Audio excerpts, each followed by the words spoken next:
So as the Chris Chibnall era is winding down at time of this live stream, he only has one more story left. It's the Centenary special with Jodie Whittaker, who's going to be regenerating, presumably at the end of that story, into the 14th Doctor, who is as yet uncast. And because of this, and also the release of Legend of the Sea Devils, Chris Chibnall has been doing some interviews, and this really interesting one from the Radio Times was doing the rounds last week. And I meant to talk about it last week, but just didn't because of time. And I saw a lot of people talking about this interview, which was done by Robin Parker, who took this interview as some sort of Chibnall got owned. He admits he failed. He did terribly. And while I think that the Chibnall era is full of lost potential and some questionable creative decisions that many of them, you've got to admit, were forced on him because of the plague and many other factors as well. I'd be interested in knowing the production history and what happened behind the scenes and stuff, but I don't really lay that at Chibnall personally. I think there's many issues with the era, but some of the ones that are just completely made up and dogmatic, and that's the stuff that you mainly find on YouTube. For example, there were some YouTubers with like 100,000 plus subscribers who were making videos saying that Chris Chibnall deliberately ruined Doctor Who, and because of that, he is a terrible person, and he deliberately ruined Doctor Who because he might be Jewish. And you saw the Seal comment section clapping, saying, yes, that's exactly what happened, and it was very disheartening to see. So let's talk about this interview, where he's talking about all of the Doctor Who, and he was talking about how, in this interview with Robin Parker for the Radio Times, talking about how he might have called it a day after Series 12. He says that we made Doctor Who at all during the past 2 years is a miracle, admits Chibnall, hitherto far less a public face of the programme than his predecessors Rusty Davies and Steve Moffat. There was a point around April/May 2020 where it looked like we'd have to call it a day after 2 series. If we hadn't already planned to leave after Series 3, there's no way I'd be staying on now after going through that experience. Looking back at the time of Space Hopping Adventure, he says he's flabbergasted at the team's efforts to tell a story of scale. This being Doctor Who, of course, there was no let-up and planned for final trio of epic specials culminating in the Doctor's regeneration this autumn, nearly fell at the first fence with production and budget pressures forcing Chibnall to pare down even the Daleks, which aired on New Year's Day. We had to ditch our original idea, and I had to write a script in just over a week. You can't just go, right, we've got the series and then we'll do the specials. You're constantly on this treadmill. It's that treadmill that he'll miss the least, simultaneously writing, filming, and in post-production on multiple episodes as well as planning the next series. When he pressed Moffat on how he'd managed to juggle working on Who and Sherlock, Moffat said he didn't know, but somehow Who still took up all the time. Stephen told me I missed the work, but I don't miss the workload. That's where I'm heading. Chibnall, now 52, wrote 5 episodes under Davis and Moffat before becoming showrunner, lead writer on Torchwood. Didn't know what he was letting himself in for. Partly, he admits, having observed Russell and Stephen at work, I knew how exhausting the show was. Jodie and I both have families. I didn't want to be show-running Doctor Who in the year my children were doing their A-levels and GCSE exams, which they are now. I owed it to my family. I haven't seen them much in recent years. So yeah, let's talk about this first bit. And GM97, not my doctors are anti-Semitic, I'm shocked. I know, shook. I am shook, I tell you. I'm positively shook. So, let's talk about this bit. First things first, this idea that he was thinking that, like, emotionally, he probably would leave after Series 12 because of the plague that happened. This is absolutely what he is referring to. He doesn't mention it by name, but yeah, it was the case of you do Series 11, you do Series 12, then all of a sudden, craziness happens in the world, and you don't even know if you're able to do another series or not because of it, because Doctor Who is such a massive show, and you have all these ideas that you want to be doing for Series 13. It's got to be pared down, it's got to be changed, and I imagine this cannot have been easy. I think regardless of what you think of Chibnall, and I will hear no, like, dissent in the chat, okay? We are talking about people here. We can joke, but there's no denying or disputing that Chris Chibnall had a really rough go of it for Series 13. Honestly, you can hate his stories, you can hate his era, but having to make high-end TV for the BBC during a pandemic, I wouldn't wish that on anyone. And it's phenomenal that it got over the finish line. I think there were some creative decisions in Flux that I disagree with. Some decisions that I don't think were for the best of the show or could have worked as well as they should have done. But actually getting it done, getting it made, having your name to 6 episodes, like, it is an accomplishment. It's an achievement. You can say if it was a good ending or good outcome, but actually just doing it logistically, pretty outstanding work. And I don't really think there's any disputing that. And I don't blame him as well. You have plans for Series 11. You have plans for Series 12. There's plans for, Michael Teffer says, all in the UK so they couldn't go abroad too. Absolutely, yeah. And the UK was one of the worst hit countries in the world. At the time of making it, it was like in the top 3 most heavily affected countries in terms of the pandemic. It was nuts. It was terrible. And yeah, and I worked on TV productions during 2020. It was like masses of red tape, logistically a nightmare, really difficult. Yeah, I wouldn't wish that on anyone. And the fact that they were able to do it, and able to do it with a really good, like 3 to 4 episodes, I think is pretty outstanding, okay? And also with Series 12 and Series 11, you set up the Timeless Child, you set up Division, you set up the Fugitive Doctor, you set up all of these things that you do for the first 2 seasons of your show, and then all of a sudden, not only do you have to compromise your next production, but that compromising might also affect the plans that you had. That maybe Joe Martin as the Fugitive Doctor was meant to be in way more of Series 13. Maybe they were meant to have the Master return. Maybe they were meant to do more with the Division and Weeping Angels. I attest that in the Survivors of the Flux was hampered by COVID, and also that the Division ship, it wasn't just meant to be Tech Turner on that ship. I'm confident of that. I'm really confident of that. Josh Soapchat, I mean, some shows do over 20 episodes a year. Not in the UK. In terms of scripted stuff, even soap operas had to, stop. And then when they came back, they had to massively compromise their productions. Making a high-end TV drama like Doctor Who, and making a soap opera like Doctor Who, night and day difference. Just because it's scripted and just because it winds up on TV looking uncompromised, doesn't mean that's the case behind the scenes. Swiftbird, I have the greatest of respect for the production team of Series 13. Yeah, hats off to him. 100% hats off to them. I think that so many plans were scuppered for Series 13 that I look forward to knowing what happened. In fact, we'll actually talk about this now. Pete Mateague did an interview with National World, because he's the showrunner of an upcoming show called The Rising. Pete Mateague has previously written for Doctor Who and the Discovery of Witches. He wrote Orphan 55, and he also wrote It Takes You Away. I got that right? No! I've got it. No, he wrote Kablam and Praxius. Yeah, okay. Chat's gonna instantly red pen me, but I'm deserve. Yeah, it deserves. Ed Heim, yes, thank you, Jean-Luca. Ed Heim is who I'm thinking of. Sorry, my bad. Anyway, he knows about writing for Chris Chibnall, he knows about writing on a Doctor Who, and he also apparently had a script ready for Series 13. I remember during the lead up to Series 13, he put it on his Spotlight profile, or one of his CVs online, his online CV, that he was meant to write a Doctor Who Series 13 story. And he's asked this question in this National World article. You might not be able to answer, but since you mentioned, I'm curious, you've written 2 episodes of Doctor Who. I was wondering if you'd been working on an episode for the 13th series that they had to restructure that because of COVID. And he says, yes, I had. I was going to come and do Series 13. When COVID happened, I was doing the Pact at the same time. When COVID happened, we had to move our shooting dates for the Pact, which meant that I was kind of taken out of production for Doctor Who. We shot the Pact Series 1 at the same time Doctor Who was shooting. We were shooting actually in quarries next door to each other. They were in a quarry shooting the Sontaran episode, and we were literally over the road in the woods shooting the Pact. And he's asked, is there anything you can tell me about the episode? Are you holding on to that for the future? And he says, yeah, I'll hold on to it, because Doctor Who ideas are never dead. Which is a very good answer. Big Finish have made a habit of restoring lost stories, mainly from the classic era. We've had stories from the Lost Season 23, and we've had stories from the Lost Season 26. We've had reduxes and redos of stories and scripts. That, yeah, Big Finish will be on that, I'm sure. So yeah, so we know that Series 13 was a compromised production, and changes and plans had to be altered. In the article, they talk a bit about viewing figures. They say, if these figures and the more vocal fan reactions bother him, he's not showing it. Asked how much consideration he gives to fandom, he is blunt. Absolute zero. That was the advice from both Russell and Stephen.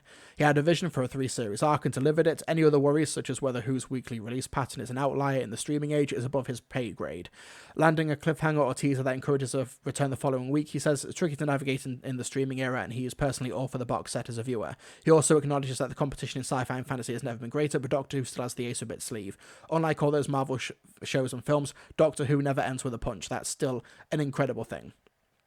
So, yeah, I'm absolutely glad that he gives little consideration to the fandom, because I think in this era of algorithms and just toxicity rising to the crop, basically, there's no such thing as a meritocracy in the online social media space. So good criticism doesn't really make its way to the top, unfortunately. I do not blame him for taking this approach, especially because when you like Google Chris Chibnall, it's like Chris Chibnall ate my dog, he kicked my cat, and he also is possibly a white genocide advocate. Like, that's the type of like rhetoric and discourse that you get at the very top. That's the stuff that gets pushed at the algorithms, depressingly. And wanting to avoid that, yeah, absolutely, he's completely right. So when he talks about the creative process for Doctor Who, he says it's one of the few drama series without a written Bible, and every era contains a contradiction or left turn from what has come before. Any future showrunner will ignore it or run with it. Davis is returning in time for the 60th anniversary. Which will he do, does Chibnall reckon? And he says, oh, I fully expect Russell to ignore it, it being his some of his creative decisions and his twists and turns from Series 11 to Series 13. And people have been like saying, yeah, Russell T Davies is going to be retconning and ignoring all of the ruining stuff that Chris Chibnall did. But here's the thing. Chris Chibnall is giving an absolute Chad response. This is 100% the right approach for Russell to take. And I'd say that regardless of what Chris Chibnall did. And also, this is something that has been the status quo, the standard operating procedure for Doctor Who for the past 30 years. For example, the TV movie, basically, with the exception of Sylvester McCoy's casting, ignored everything from the 1980s. There was no continuation there, with the exception, like, they changed the tone and the abilities and everything and the personality of the Master. They forgot Ace. They didn't wrap up what happened in the 1980s with the Cartmel Master Plan. Completely ignored that. That's absolutely fine. In the 2000s, Russell ignored the TV movie.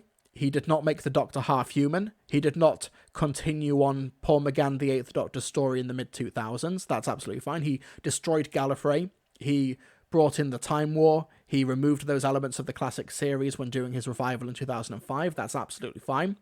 Stephen Moffat, in 2010, within 4 or 5 episodes, had retconned the Russ T Davies era.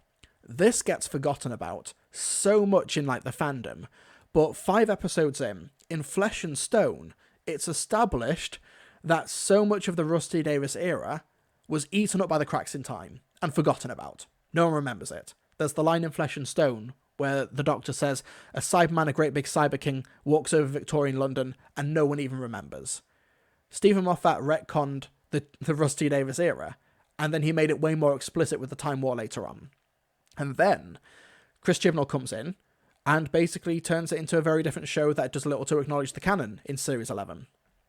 And also, people have taken issue with bringing in the Master in Series 12, and I think that contradicts Missy, that contradicts this and that. But honestly, I don't think that creative should be pigeonholed into what their predecessor did. I don't expect Russell to follow on with Sacha Dhawan. I'd like him to an extent, but I don't expect him to be tied down to what's come before, because that's so creatively limiting. I have no issue, creatively, conceptually, with Chris Chibnall ignoring Missy and going on with his own interpretation of the Master. No issue with it. Like, it wasn't his era. It wasn't his thing to touch. There's kind of a weird contradictory aspect to it, where Stephen Moffat was very, like, respectful of what Russ T Davies did, to an extent, because there's a reason why they have that joke at the end of the Day of the Doctor, where the 10th Doctor is talking to 11 outside of the TARDIS at the end in the museum, in the gallery. And he says, oh, I don't want to go to Trenzalore. I don't want to regenerate.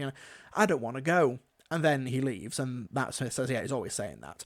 The reason Stephen Moffat included that line was because he did not want David Tennant's last words on screen that Russell T Davies did to be changed. He wanted, like, regardless of where you finish the 10th Doctor's story on screen, whether it's the end of time or the Day of the Doctor, his final words are, I don't want to go. So that's an interesting way to take it, in the same special where he retcons and changes something pretty fundamental to Russ T Davies' era. And that's fine. Like, Russ T Davies has said in interviews that he kind of likes the idea of the timeless children.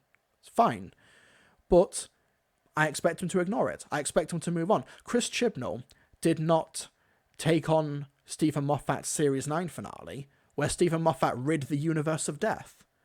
I also do not expect, Chris Chibnall to, just because Stephen Moffat left it as a loose end, to tell the stories of Immortal Clara and me being lesbian diner ladies across time and space. That's a loose end from Series 9.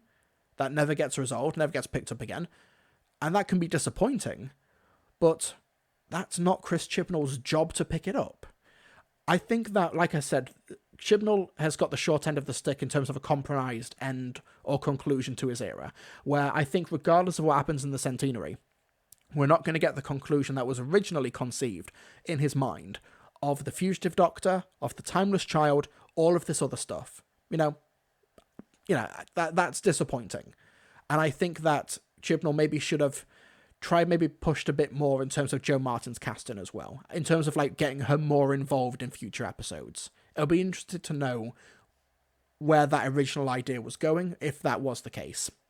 But it is not Russell T Davies's job to pick up from the loose ends or pick up from the shortcomings or the shortfalls or the perceived shortfalls of who came before. It's not his job.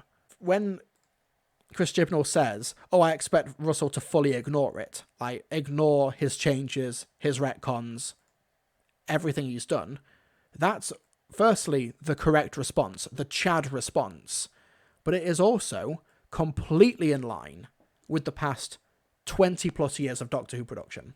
30 plus years, shall we say. It's just Doctor Who standard operating procedure. And it's so obvious that the people who have leapt on that line are just so desperate and cloying for an optics win, like some sort of validation. And it's annoying that basically standard operating procedure for Doctor Who is going to be co-opted to this culture war narrative of Russell is ignoring all the woke stuff, when it's just standard procedure. It just shows how cloying they are and just how desperate and reaching and clutching they are for any sort of win, for any sort of validation. And I don't think that Chibnall deserves that. I really don't. I've even said many times, I think there's many things in the Chibnall era that I don't like or that I would have personally have done differently or I disagree with.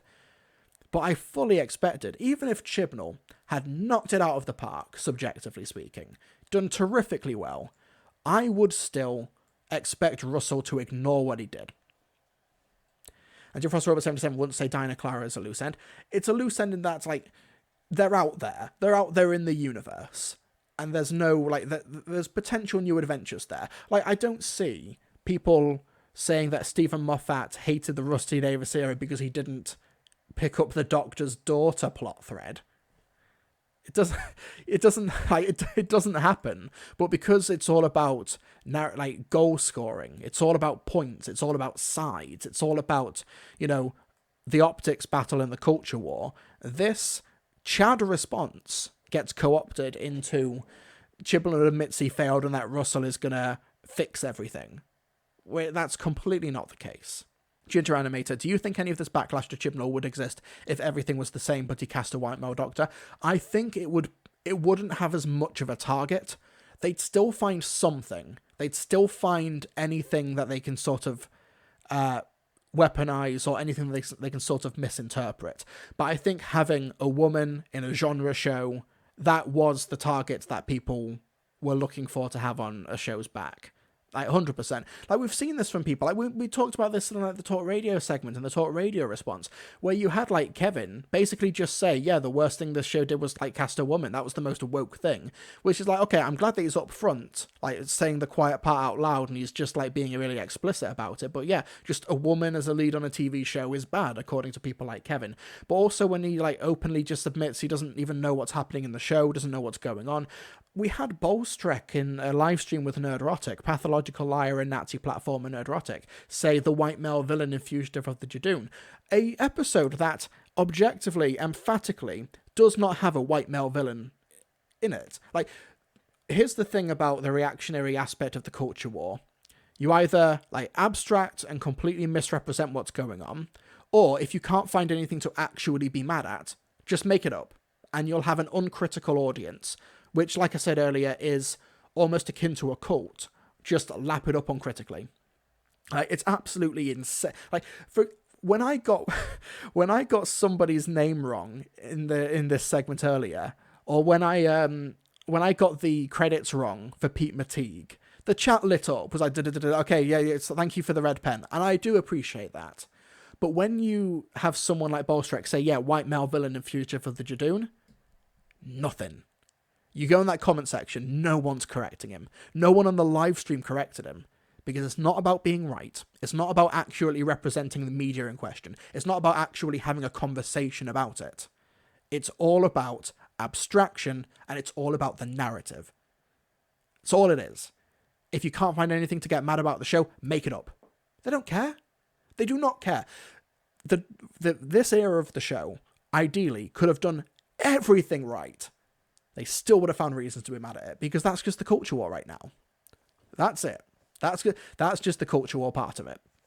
Like I said, Chibnall, I think, has done a lot wrong. I also think that there's some aspects to the characterization of the 13th Doctor that I do disagree with. But to misquote the 11th Doctor in Day of the Doctor, Chris Chibnall was the showrunner on the day it was impossible for him to get it right.